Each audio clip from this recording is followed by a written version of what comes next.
Yeah, thank you very much.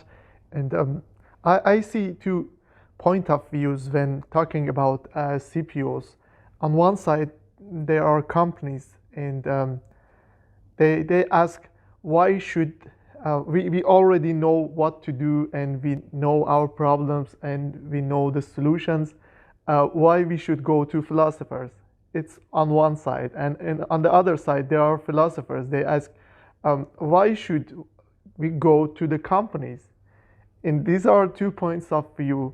I'd like to see how you look to that.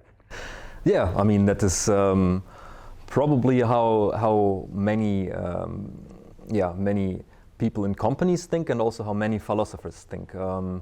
So I think if or maybe I will draw on a conversation to make this point. I mean, you cannot really convince someone, or you cannot really sell the idea. Let's put it that way. There has to be a certain openness and a certain interest by the people who might be considering to hire a CPO or to engage in philosophical consulting. So if there is a strict no philosophy policy in a company, then of course it is not going to come together. And I think Ryan Stelzer said in the interview that there are companies who are not that open towards the term philosophy, and that sometimes you have to be you have to translate your terms, your philosophical terms, into other terms to engage with companies actually. And I mean, it is I don't know if it is if it's good to debate the question if that should change, or if philosophy should become accepted or whatever. I would not really care about that. It is more about what they are actually doing and thinking there. And so, yeah, that's the one side.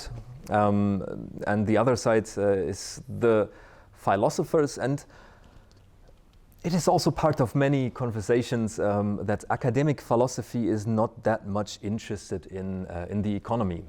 And I can say that for my experiences in German academia, although there are of course some people who work on economic issues, but it is not the usual topic you would pick. And I think it was Charles Spinoza who said in the conversation that there is even sometimes like a hostility towards the economy amongst philosophers, and that of course has its history. And you will not be able to convince everyone that it might be a topic worth thinking about even. But I don't really see a problem there. That's just how it is. But there's many people who think about business, who think about the economy, and that is. So I don't really. There are points where they connect somehow, and the CPO might be one phenomenon of connection there.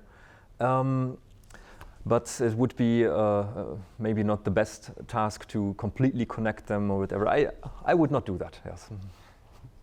Thank you. And if you want to give a definition for CPO, Chief Philosophy Officer, in a very general terms, how you define that?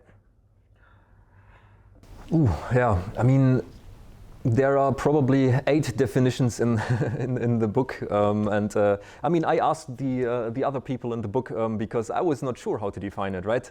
And so I asked people who have a lot of experience and who have good ideas about that. And so I think you can read the book to find definitions. And I myself, I do not have a definition. I see a lot of possibilities and possible ways CPOs or philosophical consultants could engage with a business, but I would not be brave enough to deliver a definition of the chief philosophy officer.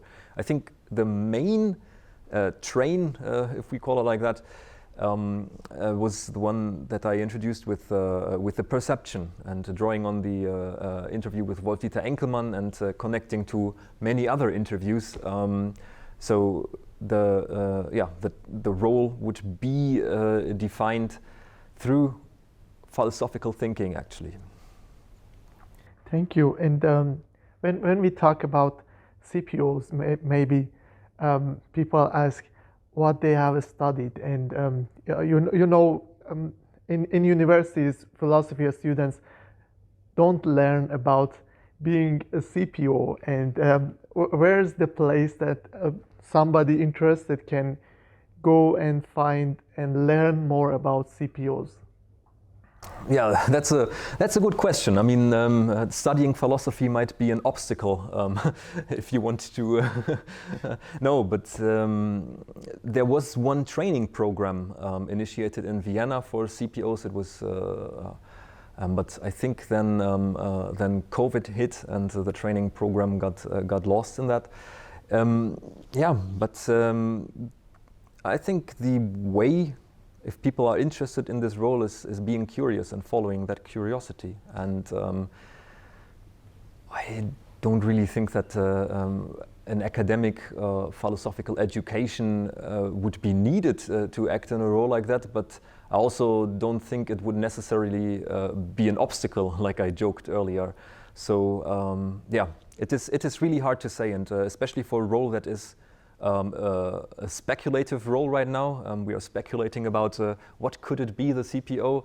I would not be too sure about it to lay out now the path of how people can become it. But yeah, if people are interested in business, if people have philosophical questions and like to challenge patterns of thought, then I think it's a good way to go. Thank you. And in last part, if you have some advice or part of a message or part of advice that you would like to leave our audiences, what would be? Advice? Yes, I mean, as I said, I don't really feel in the position of giving advice, but if I say something to this, it is maybe following the curiosity and following the big what is that questions, and yeah, that is what I like to do, and of course you can only advise things you like to do yourself, and so that would be my advice. Thank you very much. Is there anything that you would like to add to this interview, or maybe any message that you want to share with the viewers of this interview? I think we covered a lot of topics, and I'm really happy that you invited me for this interview, and yeah, I appreciate it, and thank you very much for having me. I do not have anything to add. Thank you very much, and thank you for your time. You came here and answered a lot of questions to us, and I'd like to thank you very much, and it was a pleasure, honor to me to have you in this metastructure program. It's been a pleasure too, and I wish you a lot of success with your metastructure program, and of course with everything else.